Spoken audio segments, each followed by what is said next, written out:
As I turn on the TV screen and flip to the news channel, graphic images of crying students and teachers and family members are being shown. Another school shooting has occurred, and the aftermath is being displayed at the bottom of the scroll of the latest casualties. Today I would like to talk to the class about the latest statistics of gun-related crimes, what new restrictions are being talked about, and the views of the public carrying weapons. The first thing I would like to talk about is about gun violence and statistics. The number of deaths by firearms in the United States is 32,000 last year. Around 11,000 were gun-related homicides. The United States gun homicide rate is 30 times that of France or Australia, according to the UN Office of Drugs and Crimes, and 12 times higher than that of any other average developing country. A lot of people want to say that this is in effect because of how free and allow we are of our gun purchasing. We actually do not have any regulation right now of background checks on guns purchased online. A lot of people want to commit this to the growing rate of individuals causing shootings. Experts have said that there are 3 factors that can contribute to any type of shooting. The first one, the psychology of the killer. People don't really like to take the mindset of the individual who is committing the crime until after the fact.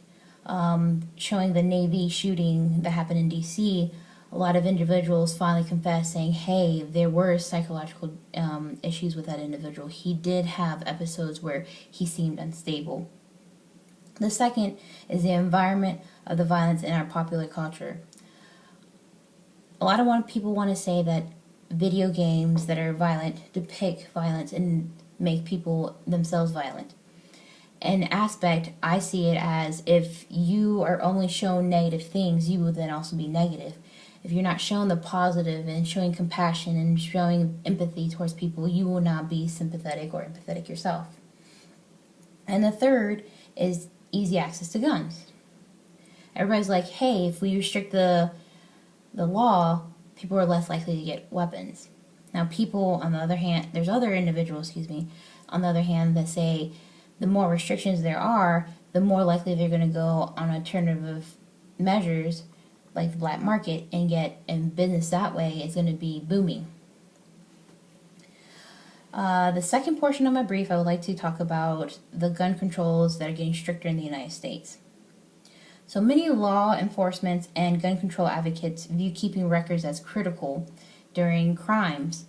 A lot of individuals do think that it is important to register your weapon and possibly even do ballistics on it so that way if there is a crime that happens, they'd be able to match up the weapon to the crime and narrow down the suspects.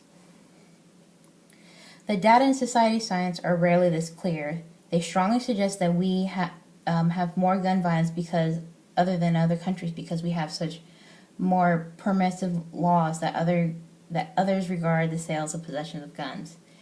That pretty much is summing up that, like I said earlier, that we do not have restrictions like other countries do. In Australia, after a 1996 ban of all automatic and semi-automatic weapons, and this was actually like a real ban, not like the one we did in 1994, where we gave exceptions and said, hey, even though we said don't do it, we're going to give you a waiver and pretty much say, yes, you can have it. They banned all automatic and semi-automatic weapons.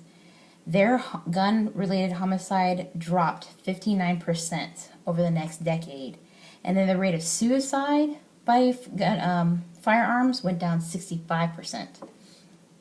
So we can look towards that and see that maybe strictering laws can actually help in the long run. And then the last topic I want to talk about is concealed carry. According to the National Safety Council, with guns being 2.5 million times a year in defense against criminals, firearms are actually used more about 80% of the time to protect lives than to take them. So knowing that statistic, that even though we carry the most weapons in the United States, we use them weapons statistically more to protect each other. Armed citizens shoot and kill at least twice as many criminals as police do every year in the country. To me, that shows that, one, police officers and law enforcement can't be everywhere when crime happens. So individuals sometimes have to take the law into their own hands in protecting themselves, not becoming rogue individuals, but actually doing the second method of bearing arms. They're protecting themselves and their lifestyle. With the town center shooting in Oregon, a shooter came through and shot a couple of individuals and pursued to try to shoot even more. However, there was a civilian who had a concealed permit and actually interjected and stopped multiple other additional injuries and death to occur. A lot of statistics show that criminals would rather run into a police officer than a victim with a weapon, because with the victim with a weapon, they're more inclined to shoot, while a police officer has to give their warning, have to give their announcement that they have a weapon, while the victim will just shoot without any warning because they are startled and scared. Well, with all the points that I've presented about gun violation control in public area, I would like to conclude my brief.